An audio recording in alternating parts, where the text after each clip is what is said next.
Buenas amigos del Sembrador y bienvenidos un día más aquí a este informativo de las buenas noticias en su televisión católica El Sembrador Europa. Esperamos que disfruten con este informativo que tenemos para ustedes. Vamos a comenzar como siempre con los titulares.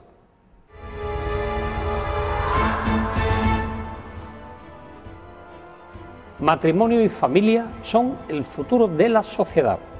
Benedicto XVI, el Espíritu Santo nos guía hacia las alturas de Dios. La Iglesia Católica le ahorra al Estado 20.000 millones de euros al año. Creada una Academia de la Historia de la Iglesia en Andalucía. San Juan de Ávila será declarado doctor de la Iglesia el próximo 7 de octubre. Unidos en un mismo espíritu y en una misma dirección.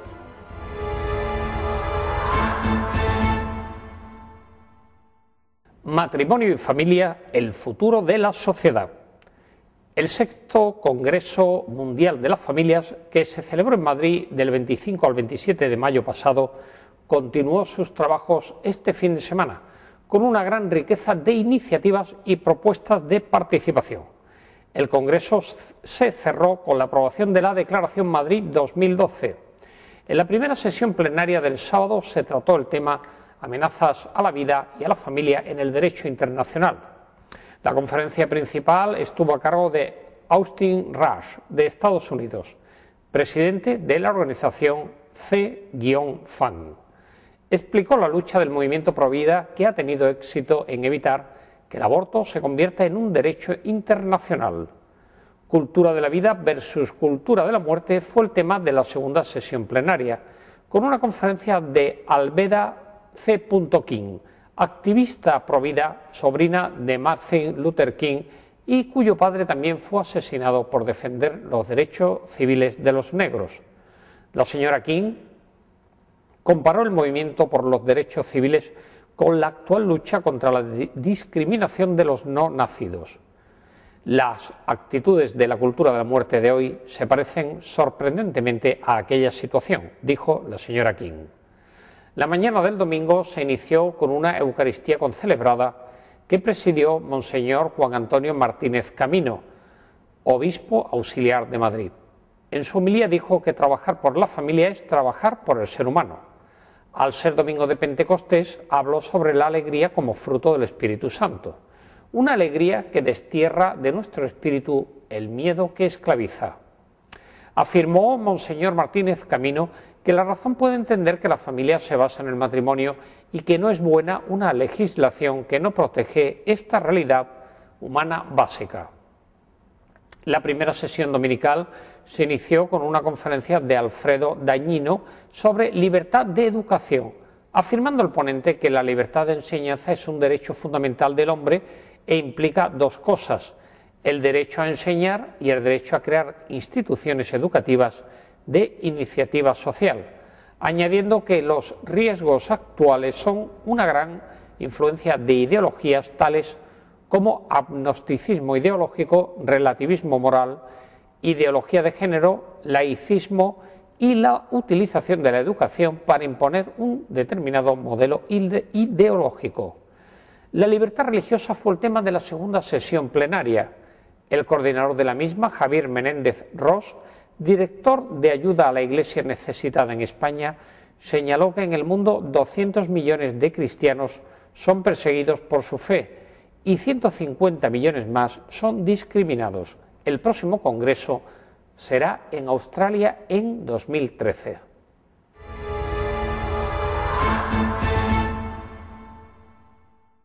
Benedicto XVI, el Espíritu Santo nos guía hacia las alturas de Dios. Al presidir la misa por la solemnidad de Pentecostés en la Basílica de San Pedro, el Papa Benedicto XVI afirmó que el Espíritu Santo nos guía hacia las alturas de Dios para que podamos vivir ya en esta tierra el germen de la vida divina que está en nosotros. Durante su homilía, el Santo Padre señaló que ante la división entre los impulsos que provienen de la carne y aquellos que provienen del Espíritu, no podemos seguirlos a todos, sino que debemos elegir cuál seguir, y lo podemos hacer en modo auténtico solamente con la ayuda del Espíritu de Cristo. Benedicto XVI recordó que San Pablo se refiere a las obras de la carne en referencia a los pecados de egoísmo y de violencia, como enemistad, discordia, rivalidad, desacuerdos. Son pensamientos y acciones que no nos hacen vivir en modo verdaderamente humano y cristiano, en el amor. Es una dirección que conduce a perder la propia vida. El Papa criticó que con el progreso científico, orar a Dios parece algo superado, inútil, porque nosotros mismos podemos construir y realizar todo aquello que queremos, pero no nos percatamos de que estamos reviviendo la misma experiencia de Babel. Hemos multiplicado las posibilidades de comunicar, de obtener informaciones, de transmitir noticias, pero podemos decir que haya crecido la capacidad de comprendernos, o tal vez, paradójicamente, nos comprendemos menos. Benedicto XVI señaló que de esta manera se hace cada vez más claro por qué Babel es Babel y Pentecostés es Pentecostés. Donde los hombres quieren hacerse Dios, pueden solo ponerse el uno contra el otro. Donde en cambio se colocan en la verdad del Señor, se abren a la acción de su Espíritu que los sostiene y une.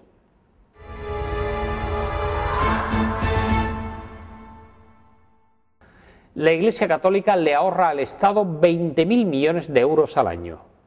La Iglesia Católica ahorra al Estado anualmente no menos de 20.000 millones de euros, más de 3 billones de las antiguas pesetas, con su labor social, según detallaba un reportaje publicado este domingo en el diario La Razón. Así, la Iglesia es titular de 5.347 centros de enseñanza, donde estudian 1.400.000 alumnos. Si esas plazas las tuviera que cubrir el Estado, el coste supondría 4.399 millones de euros más.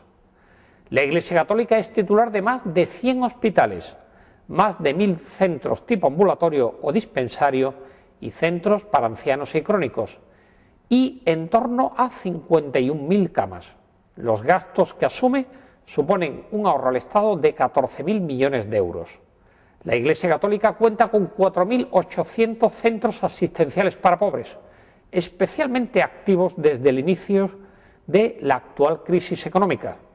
En estos últimos años se han beneficiado de ellos al menos 3.600.000 españoles, con un ahorro para el Estado de 230 millones de euros con el trabajo de Cáritas y 41 millones de euros con el de Manos Unidas. En cuanto a aportaciones, se calcula que solamente por la Semana Santa, 15 de ellas de interés turístico internacional y 39 de interés turístico nacional, se genera una actividad de 830 millones de euros al año. Habría que añadir que de los 42 bienes españoles declarados Patrimonio de la Humanidad por la UNESCO y que actúan como focos de atracción turística, en 19 participan decisivamente entidades de la Iglesia, que asume todo o parte del coste de su mantenimiento. Por último, y solamente en el año pasado, 2011, Cáritas ofreció cursos de formación a 80.000 desempleados, logrando encontrar empleo a 13.000 de ellos, una efectividad del 16%, 5 veces superior a la del Instituto Nacional de Empleo, del 3%.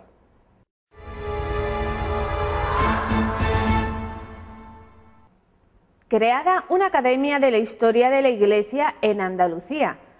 Ha tenido lugar en Córdoba el 22 y 23 de mayo la 122 Asamblea Ordinaria de los Obispos del Sur de España, que comprende las diócesis de Sevilla, Granada, Almería, Cádiz, Ceuta, Córdoba, Guadix, Huelva, Jaén, Jerez y Málaga. También han participado los obispos eméritos de Huelva y Cádiz, Ceuta. Los obispos de Andalucía estudiaron el proyecto de Reglamento General de Desarrollo de la Ley del Patrimonio Histórico de Andalucía, sus implicaciones en el patrimonio cultural que el pueblo cristiano ha ido creando a través de los siglos para el culto y la evangelización. Por otra parte, se presentó a la Asamblea de Obispos el proyecto de estatutos de la Academia de la Historia de la Iglesia en Andalucía, que ha sido aprobado para que se inicien los trámites pertinentes hasta su erección canónica, decidiéndose por unanimidad que la sede de la Academia de la Historia de la Iglesia en Andalucía sea la Abadía del Sacromonte de Granada. Asimismo, los obispos han acordado poner en marcha el catálogo colectivo de las bibliotecas de las diócesis andaluzas. Se trata de un proyecto de informatización y de conexión en red del importante patrimonio bibliográfico de la Iglesia andaluza, de modo que facilite la investigación y mejore la puesta en uso de los depósitos bibliográficos de las diócesis de Andalucía. Finalmente, la Asamblea Ordinaria de los Obispos del Sur de España dio su aprobación para la apertura de las causas de canonización de los siervos de Dios. María Dolores Romero Algarín, Madre Belén, religiosa esclava del Divino Corazón. Su acción apostólica fue incesante como misionera en Brasil. José Torres Padilla, canónigo de Sevilla y cofundador con Santa Ángela de la Cruz del Instituto de la Compañía de la Cruz. Bárbara de Santo Domingo, monja dominica del convento de Madre de Dios de Sevilla. Se le conoce también por hija de la Giralda, debido a que nació en una de las habitaciones de la famosa Torre Sevillana.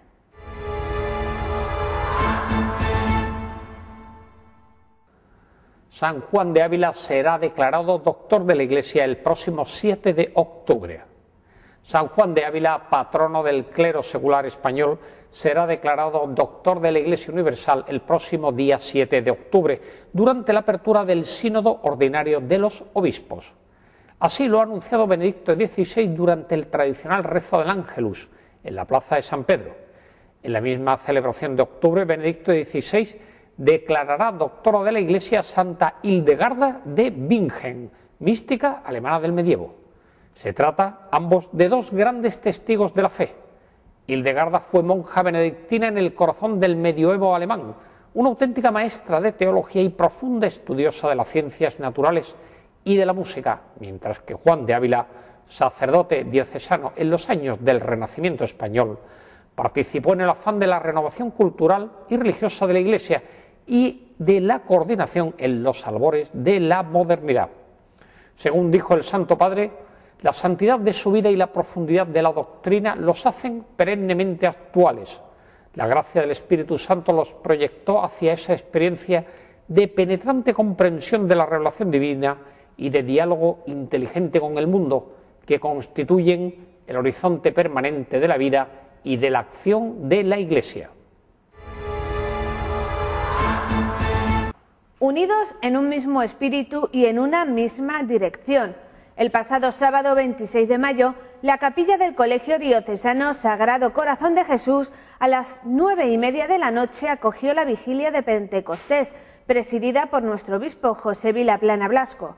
Estaban invitados especialmente y por razones de proximidad los fieles del arciprestazgo de Huelva, convocados bajo el lema Unidos en un mismo espíritu y en una misma dirección, haciendo referencia al eslogan de este segundo año del Plan Diocesano de Evangelización.